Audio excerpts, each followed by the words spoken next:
Let us continue over here, and in this particular lesson, let's go and see how we can configure the Docker desktop for our application. We'll be using the PostgreSQL server over here, and for that we will use a Docker container instead of going and installing and set up all of the Postgres server in our local PC over here, right?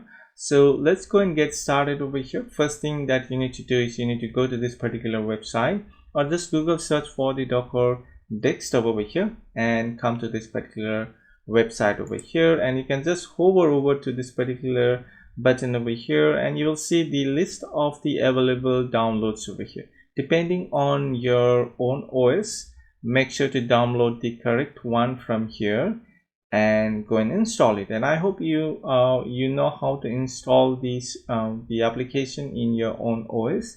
Make sure to go and install that. And once you have installed that one, make sure it's running in the background. So once you open up the Docker desktop application, it should look something like this over here, right? Now let's go back to our project over here, and you need to create one file which should be our docker compose.dev.yaml file.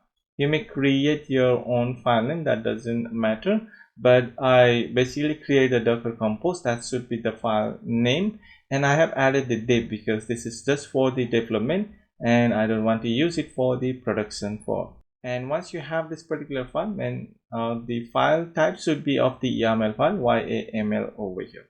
And once we have that particular file, let's just go and open up that particular file, and let's just go and add the configuration. The first thing that we want to do is we want to go and run some service over here, services. And in the services, I want to go and set up the DB over here, or the database, and make sure the intent is correct over here. So I'm using the proper YAML file intent, which should be of the 2 space over here, right? And once you have that particular DB, inside that particular DB, I need to create the container name. So I want to create the container name over here. So depending on your own requirement, you can just give any name to that particular container. I'll just go and say, since we are building the user management, right? So user management over here, and I'll just go and say user management DB for the container name over here. And next thing I will have is the image, and let's just go and set the image over here.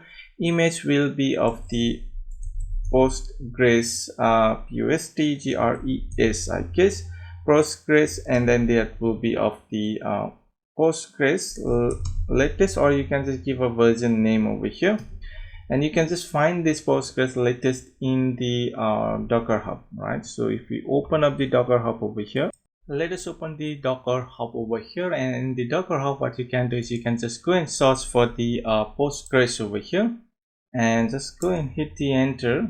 And this is the official image that we have over here. Just click on this one, and let's open up the tags over here, and in the tags let's just go and search for the latest one, and we have the latest over here, latest tag over here, or else you can just pick any of the tag as well from here, depending on which one you want to use. But basically I choose the latest one because that's always the latest version of the Postgres that we get. And once we have this particular configuration image as the Postgres, the latest one, and the next thing that I want to do is restart always, right? So I want to restart that particular the container always, which basically means that whenever I restart my PC or whenever I start my Docker desktop, it should always restart automatically, right? And also I want to configure the env underscore the file over here.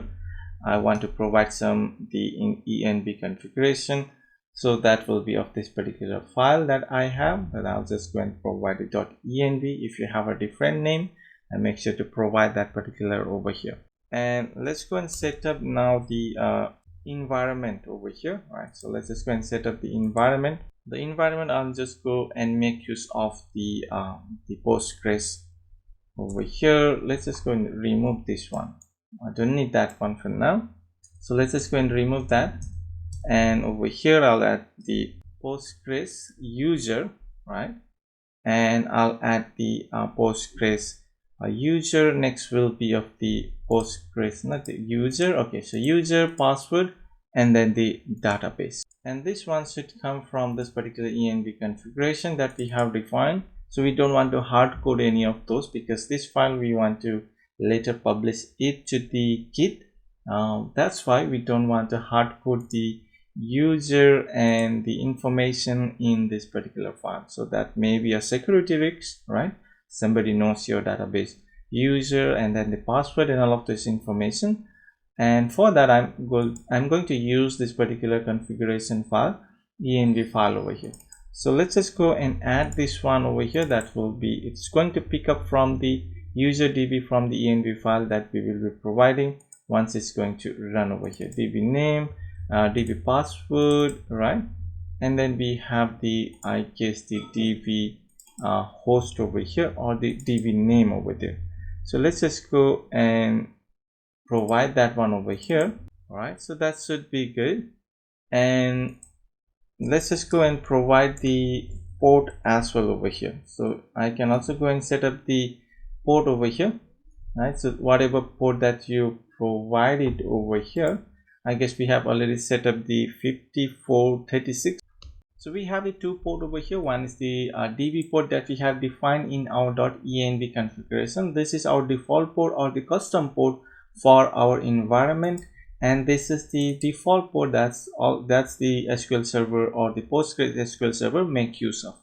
And this is our default or the custom port, basically a custom port that we have defined. Why we have the two port over here is we want to run a multiple container. So if we run a multiple container, maybe we have a different container which is of the let's say database user or some different container name that we provide, right? Basically a multiple container that you're running the Postgres SQL server, and you provide the same port over there, then that's going to get conflict, right? So in that case we have separated our own port over here, which is of the 5436, or you can change to a different one, that doesn't matter over here. So I can just go and say the 5437 over here, that's also fine over here. And what we have over here is that port what we have defined, and then the default Postgres port over here. I hope you got the idea, don't get confused over there. And next I want to go and set up the volumes over here.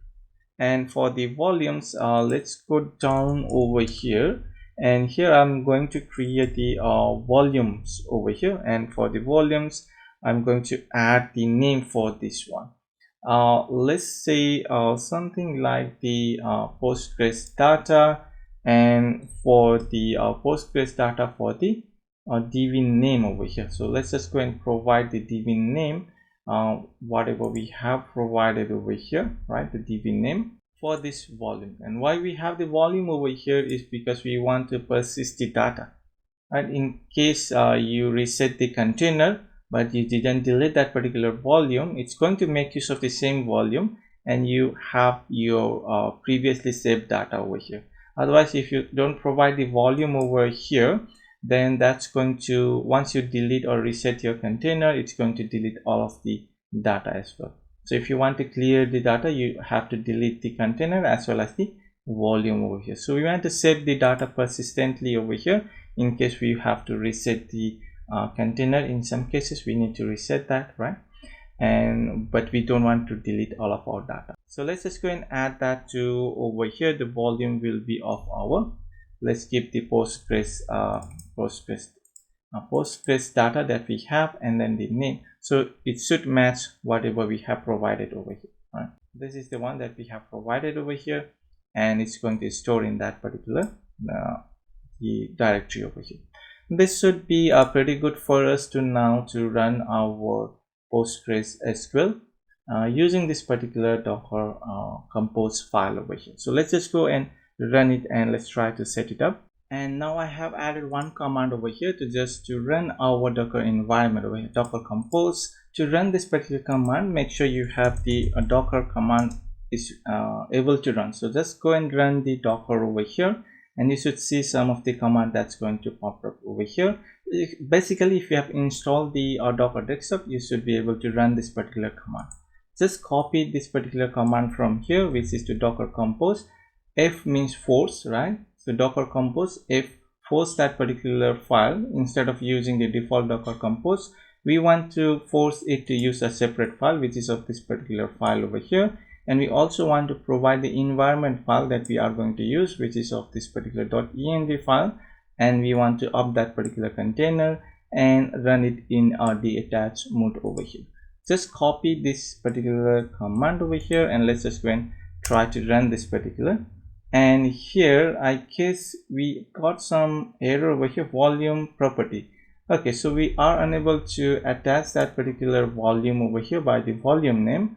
So I guess it's better to just go and copy this name over here and provide it over here. Instead of using this way, it's not supported, I guess. So let's just go and replace this one with our volume name directly over here. And let's just go and try to run it one more time. And let's see if it's able to run that. Okay, so it's pulling that particular, let me allow that particular access over here, and it's actually pulling the DB from the Docker Hub over here. It should go and actually pull the image, which is the Postgres latest. And once that is done, what we can do is we can just go back over here, and you should see that the Postgres has been pulled, which is the tag of the latest one that we are using, right? So latest tag that we have defined over here, the image is that one. And then if you go to the container now, you should see that we have the user management container that we have. And then if you go inside, we have this particular, the DB that is running with the image of the Postgres latest over here. And then the port is the one that we have provided. One is the default port, right? 5432, that is the internal the container internal port, and then the external port that we will be using to connect from is the 5437. So we have a different port, right? One is the internally the SQL the Postgres default port, one is the port for the external connection. Whenever we are connecting, we will be using this 5437 from our external application that we're building over here. So I hope you got the idea. So now we have set up our the Docker container for our environment, right? Basically for the user management, and that is using the Docker compose file.